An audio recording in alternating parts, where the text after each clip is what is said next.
អោខេតសៀមរាបប្រៀបឋានអោសុន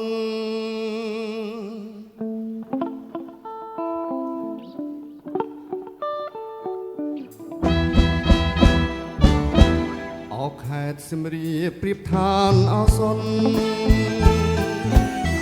ការខ្ញុំប្រត់ពន្ធការបាត់ដំបងដល់ចិនពុំរួចគួចកិនគេមសតែបាត់ដំបងពងស្មាំងចំប៉ា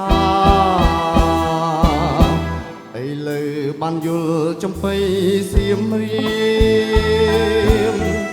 ក្រអូបជួត្រៀមពោពេញ